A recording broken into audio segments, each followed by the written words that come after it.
एक खबर जो बड़ी अजीब सी भी सुनने को मिली है ये कि चाइना की लोकल गवर्नमेंट्स के ऊपर 1.7 ट्रिलियन डॉलर्स का कर्जा है। 1.7 ट्रिलियन डॉलर्स, जो अपने आप में मतलब पाकिस्तान की तो पता नहीं कितनी इकोनॉमी आ जाए उसके अंदर, पूरी इकोनॉमी, उतना वहां लोकल गवर्नमेंट्स पे कर्जा। मुझे उससे मतलब नहीं है कर्जा कितना है।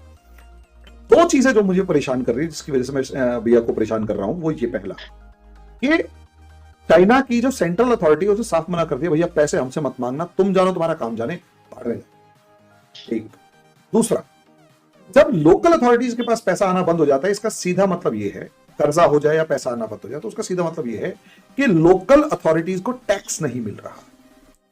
इसका एक एग्जांपल डेट्रॉयट के अंदर हमने देखने को मिला था। डेट्रॉयट जो किसी टाइम पर ऑटोमोबाइल कैपिटल होता था, और वहां डेट्रॉयट म्युनिसिपैलिटी कंगाल हो गई, और इतनी कंगाल हो गई, ये 2011 में हम रिपोर्ट पढ़ते थे कि वो इतनी कंगाल हो गई कि उसने एक तरीके से अखबार में नोटिफिकेशन निकाला कि कोई हमें गोद ले लो ताकि हम सरवाइव कर जाए। इतना बुरा वो इसलिए क्योंकि जितनी भी कंपनीज थी डेट्रॉयट की, ऑटोमोबाइल कंपनीज, वो चाइना पहुंच गई, एक आधी इंडिया में भी आ गई छिटकती हुई सी, और वहां कुछ बचा ही नहीं। वही कहीं वो वाला हाल यहां की लोकल अथॉरिटीज का तो नहीं है कि टैक्स नहीं मिल रहा। और टैक्स क्यों नहीं मिल रहा? क्योंकि इंडस्ट्रीज गायब है। इंडस्ट्रीज अगर गायब है तो कहां गई? जनरेट नहीं हो रहा पैसा, क्या चक्कर है भैया ये? इसका मतलब अगर ग्राउंड लेवल पर सिचुएशंस, अगर एक लास्ट लाइन, ग्राउंड लेवल पर अगर सिचुएशंस खराब है, यानी रूट्स ऑफ द इकोनॉमी सूख रही है, ये ज्यादा चैलेंजिंग है। छोटे भैया देश में भारत को शिकस्त देकर चीन बड़ा इतरा रहा था, लेकिन भारत ने चीन के हृदय पर कुठाराघात किया है। आप स्वयं देख लीजिए, चीन जो कि कॉपर की बड़े पैमाने पर स्मेल्टिंग करता है, कॉपर के जो अयस्क हैं जो जमीन से निकलते हैं उनको छानकर चीन कॉपर बनाता है। बड़े पैमाने पर चीन में खपत होती है, दुनिया भर में एक्सपोर्ट होता है। परंतु दोस्तों, अब जो कॉपर का ओर है, कॉपर का जो अयस्क है, वो भारत से निकलता था, चीन जाता था, लेकिन उसका जाना अब बंद हो रहा है क्योंकि भारत में अडानी साहेब कॉपर स्मेल्टर लगा रहे हैं कच्छ में। सेम टू सेम इंडोनेशिया में भी स्मेल्टिंग कैपेसिटी आ रही है, चीन अपनी स्मेल्टिंग कैपेसिटी और बढ़ा रहा है। इस प्रकार कॉपर के अयस्क को छानने की जो प्रक्रिया है, जो प्रॉफिटेबल थी कल में, होने वाला लाभ बहुत कम हो गया है। तो देख लीजिए आप, चीन जो कि अपनी स्मेल्टिंग कैपेसिटी बढ़ा रहा था, बढ़ाने के बावजूद इनके लेने के देने पड़ गए, क्योंकि अब स्मेल्टिंग करना मुनाफे का सौदा नहीं रहा। देखिए हरिमोहन जी, मुझे लगता है आप कांग्रेस को बड़ा फॉलो करते हैं और आपके फेवरेट लगते हैं मुझे, क्योंकि जैसे उनका भी सूखा होता है, कोई भी उनको सपोर्ट नहीं कर रहा, उनको तो एमपी भी मिल नहीं रहे हैं, टिकट बांट रहे की कोशिश कर रहे हैं, वो कह रहे हैं कि भैया हम टिकट नहीं लेंगे। वही हाल है डेट्रॉयट का, जो वहां पे हुआ था डेलॉयट का, और वही हाल आप कह रहे हो चाइना का है। लेकिन आपकी बातों से लगता है कि कांग्रेस प्रेमी आप हो, जैसे उनका हाल है वैसा ही हाल डेलॉयट का था, बट चाइना का ऐसा हाल नहीं है। अब बोलेंगे यार तुम तो अपने ससुर जी को सपोर्ट कर रहे हो, अपनी बीवी से जूते न पड़े इसलिए आप सपोर्ट कर रहे हो, ऐसा नहीं है। मैं आपको कुछ नंबर दूंगा और आपको एक्चुअल सिचुएशन बताऊंगा कि चाइना में सिचुएशन क्या है। Yes, you are partly right, I would say 90% right, 10% जो गैप्स हैं वो मैं फिल करने की कोशिश करूंगा।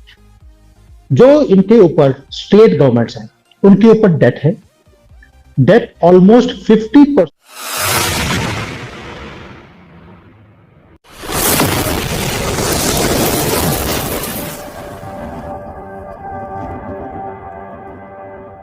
% of India's GDP है almost. Now the number is humongous. Small, big नहीं है, it is humongous. अब ये पैसा लिया क्यों था?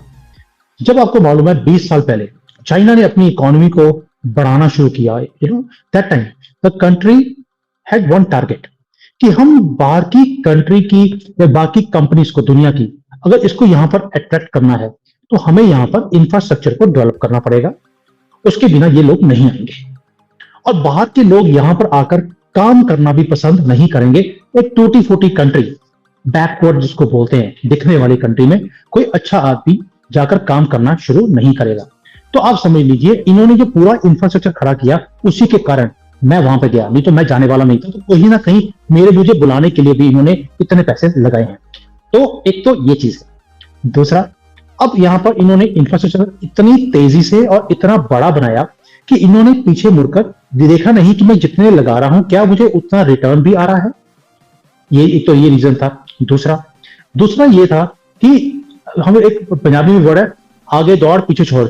हम हिंदी में बोलते हैं ना, आगे दौड़ पीछे छोड़। चाइना के साथ वही काम हुआ। इनको लगता था कि हम अगले 100 साल तक हम इतने ज्यादा टैक्सेस, इतनी ज्यादा ग्रोथ लेते आएंगे कि इस सबको हम सस्टेन कर लेंगे। इन्होंने कभी इमेजिन नहीं किया था कि एंटी चाइना पॉलिसी बन सकती है, ट्रंप जैसा आदमी आ सकता है, मोदी जैसा एवरेस्ट इनके बीच में आके खड़ा हो जाएगा।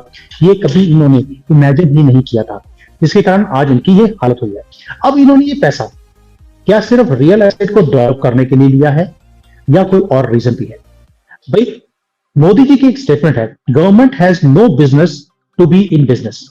लेकिन चाइना में क्योंकि कम्युनिस्ट गवर्नमेंट है, कई प्रोजेक्ट्स हैं जिसके अंदर इन्होंने इन्वेस्ट किया। अब गवर्नमेंट के लोग हैं, आप समझ सकते हैं, यहां पे भी वो चलता है। बाकी मैं बोल नहीं सकता हूं क्योंकि मुझे वापस भी जाना है, तो ये चलता है। अब इसके कारण क्या हुआ, जो करप्शन लेवल था वो गवर्नमेंट कंपनीज में, गवर्नमेंट प्रोजेक्ट्स में इतना ज्यादा हो गया कि दोज आर डेड प्रोजेक्ट्स जो चल नहीं रहे। इसलिए ये प्रॉब्लम मल्टीप्लाई हो गई। लास्टली बिकॉज अभी इकोनॉमी डाउन है, रियल एस्टेट की जो लैंड है उसको बेचने में जो पैसे आते थे लोकल गवर्नमेंट्स को, उसी से सर्कल चलता था। वो प्रॉपर्टीज बिकनी बंद हो गई क्योंकि रियल एस्टेट ये एक्सपैंड करने की कोशिश कर रहे हैं, बट बायर भी होना चाहिए। आज की डेट में क्योंकि सेंटिमेंट्स बड़े नेगेटिव हैं, रियल एस्टेट बिक नहीं रहा, तो वो सब कहीं ना कहीं सब कुछ एक स्टैंड स्टिल है।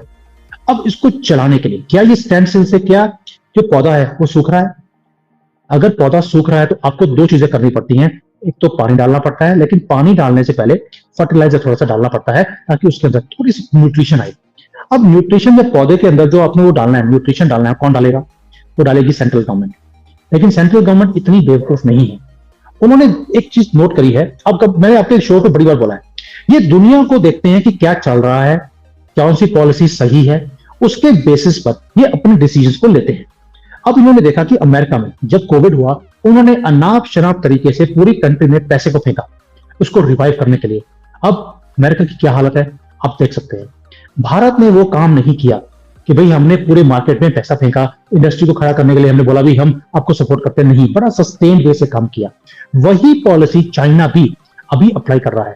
पहले तो इन्होंने बोल दिया आपको हम कुछ भी सपोर्ट नहीं करेंगे, this is a mess created by you, clean your ass, we will not support you. अब उससे क्या हुआ, कुछ ऐसे प्रोविंसेस थे जहां पर उन्होंने सस्टेन करना शुरू कर दिया, उन्होंने नए तरीके निकाले। फिर दूसरा उन्होंने देखा कि अभी भी जो हमारे 49-50 जो हमारे स्टेट्स हैं उसमें से कुछ ऐसे हैं जो बहुत पिछड़े हुए हैं, वो अपने आप को सस्टेन नहीं कर सकते। लेकिन जो वहां पर सबसे बड़ा इंडस्ट्रियलिस्ट था उसको पकड़ा कि भाई जो कई जो प्रोजेक्ट्स हैं गवर्नमेंट के तुम टेक ओवर कर लो, उससे उतना डेट कम हो जाएगा, वो सस्टेन कर लेंगे। वो काम हो गया। अब कुछ ऐसे स्टेट्स है जहां पर, या प्रोविंसेस बोलते हैं वहां पर, जहां पर डेवलपमेंट हुई है बट ना तो कोई प्रोजेक्ट है बेचने का, ना कोई बड़ी कंपनी है। तो वो जो स्टेट्स हैं वो डट के अंदर हैं, उनको समझ नहीं आ रहा, उनको अब गवर्नमेंट ने बोला है we will support. Thank you for watching. Please subscribe, like and share and press the bell icon.